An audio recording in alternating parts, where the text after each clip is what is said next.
Bonjour Céline Curiol. Bonjour Yann. Alors on va bien sûr parler de ce très beau et très gros livre en s'arrêtant d'abord peut-être sur la temporalité, sur cette année 2015 qui est le cœur du livre et que vous explorez à travers 4 saisons et à travers 4 moments particuliers. On peut dire que c'est le roman d'une époque et peut-être même le roman de notre époque, de notre contemporain. Est-ce que c'est comme ça que vous l'avez envisagé au début de l'écriture de ce livre?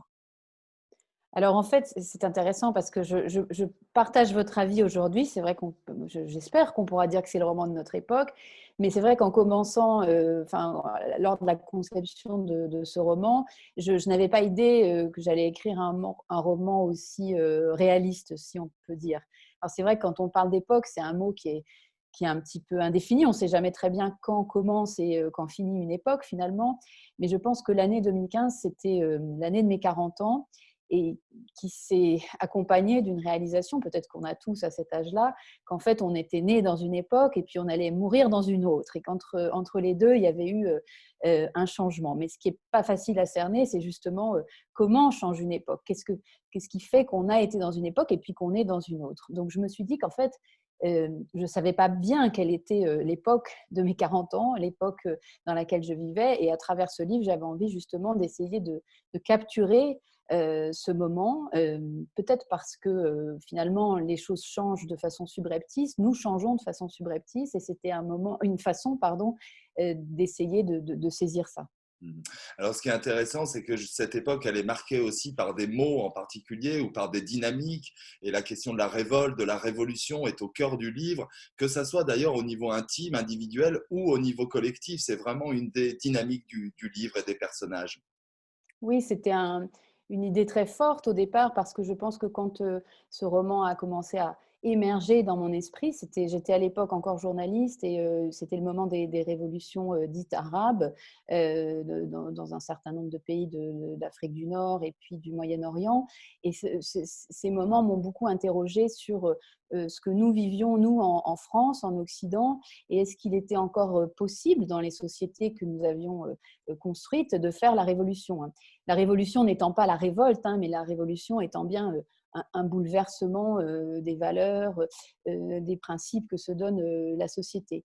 Alors je me suis demandé justement si aujourd'hui nous avions encore la possibilité de faire la révolution dans une société finalement qui me paraissait assez individualiste.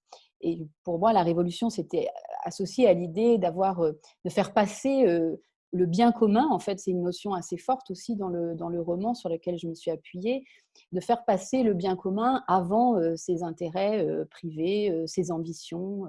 Et est-ce qu'on était encore capable aujourd'hui de faire ça? Et surtout, on pouvait savoir que l'injustice existait, savoir qu'il y avait le dérèglement climatique, savoir qu'il y avait plein de choses qu'il faudrait changer, mais est-ce qu'on en avait les capacités? Est-ce qu'on était encore capable de passer à l'action? Parce que ça, c'est aussi une idée qui est très forte dans le livre. Tous les personnages s'interrogent sur cette idée, savoir comment on passe à l'action. Qu'est-ce qui fait qu'à un moment donné, on trouve en soi un pouvoir d'opposition face au système dans lequel on se trouve? Mhm.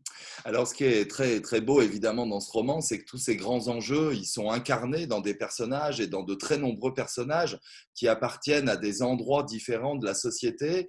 Est-ce que vous diriez qu'il y a aussi une ambition presque de comédie humaine, c'est-à-dire vraiment d'incarner par l'individuel un certain nombre de ces grands enjeux de société?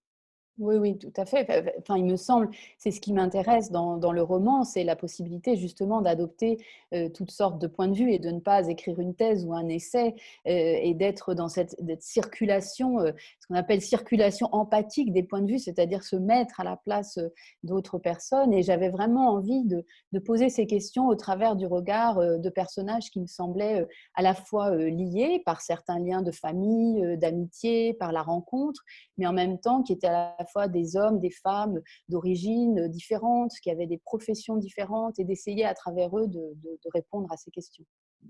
Il y a une chose aussi dont il faut parler, c'est que le livre se passe en très grande partie dans la ville de Paris, et il y a évidemment quelque chose qui est presque une tradition littéraire en soi, hein, le roman d'une ville, et en même temps l'idée que cette ville, que ce lieu-là est une sorte aussi de laboratoire finalement de notre contemporain. Est-ce que vous diriez les choses ainsi? Oui, effectivement.